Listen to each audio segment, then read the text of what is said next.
Tonight I'm going to present on our good friend Gilbert Owren. We all knew him as Gil, who departed this life on September 24th. We could just have a quick moment of silence before I start.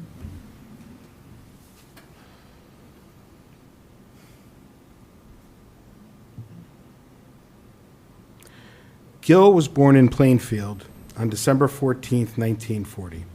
He moved to Summit with his family at the age of 8 or 9 and matriculated through our public schools, attending Brayton Elementary, Summit Junior High, and Summit High School, graduating in the class of 1958.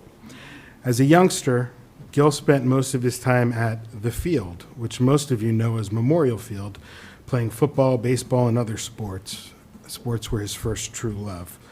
But if you... Back? Yeah. I'll tell you when. Okay. But if you grew up in Summit before the turn of the century, we called Memorial the field. Gil explained this at a council meeting last year. It was the field because it was the only sports field in town. A 9-letter winner in high school, Gil played varsity football, basketball, and baseball in each of his 3 years at Summit High School. He was among the inaugural class of the Summit High School Athletics Hall of Fame in 2014.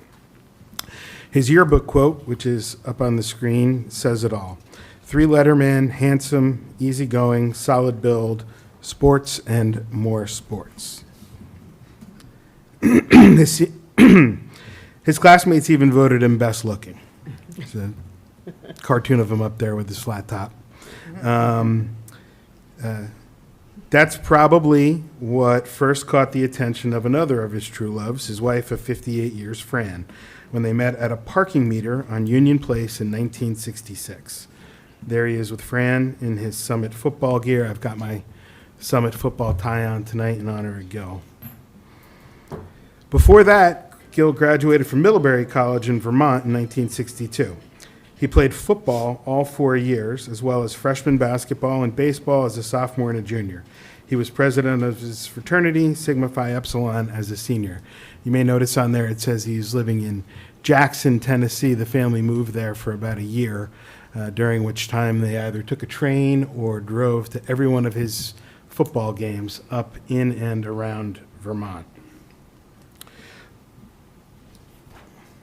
Thereafter, Gil attended Seton Hall Law School and graduated in 1965 before joining the Marines, where he served as a JAG officer. A proud Marine like his father, he enthusiastically greeted fellow Marines with Semper Fi. In 1967, Gil opened Drummond & Owren, where he practiced law for 57 years until retiring earlier this year, serving Summit residents as a general practitioner, first focusing on real estate and then trusts and estates.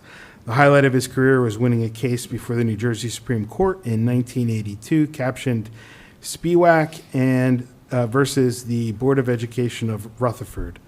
For all you lawyers out there, the citation is 90 NJ 63. In that case, Connie Anderson, the wife of he represented Connie Anderson, the wife of longtime physical education teacher, football and baseball coach, and Summit High School athletic director, Howie Anderson. She was a teacher in Rutherford who, along with some others, were wrongfully denied their earned pensions.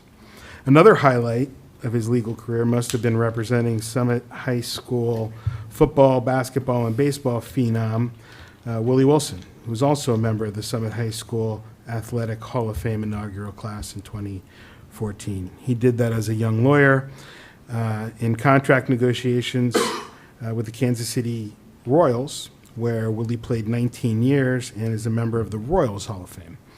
This was his one and only business trip, according to Fran, further demonstrating his dedication to his hometown.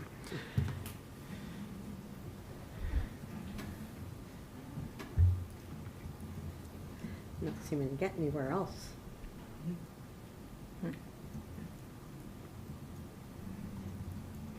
It's not moving forward. Okay. Well, there was a picture that I was going to say, here he is at Super Bowl 21 with Howie and Connie up front and Willie Wilson 2 to his left. He and Fran made Summit their home for 58 years, where they raised their children, Jenny and Eric. He was known as Pop to his grandchildren, Gilbert, Grace, Gus, Jake, and Avery. We all know from his many comments at council meetings what a great storyteller Gil was, and I hope I'm doing justice to him here tonight. Gil had a passion for youth sports, coaching all sports for his children: soccer, football, basketball, and baseball. He also coached football for the city for many years, founding the Suburban Football Conference for our youth football.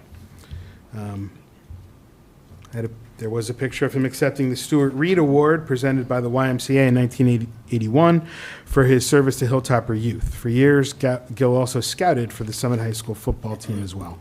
Along the way, he mentored so many of us as children and me as an adult when I decided to run for council. He always made himself available for good advice, and for that, we thank him sincerely. Always civic-minded, Gil was a fixture at council meetings in recent years. And as a building owner uptown, and Gil will tell you it's uptown, not downtown, in this city, he served with SDI, the Substandard Housing Board, and other civic organizations. Gil also spent a good deal of time looking after Andy Anderson, one of our special needs residents you may have seen a gazillion times walking around town. Gil drove him to away football games for decades and was the best man at Andy's wedding.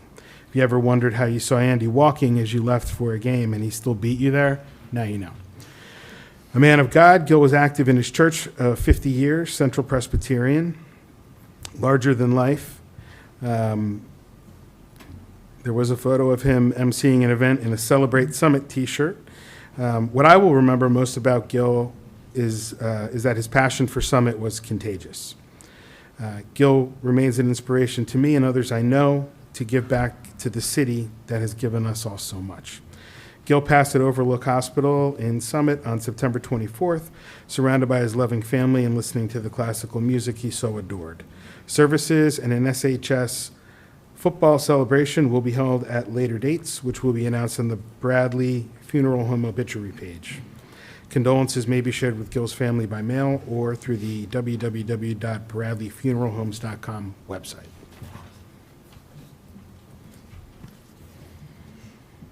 We'll miss you, Gil.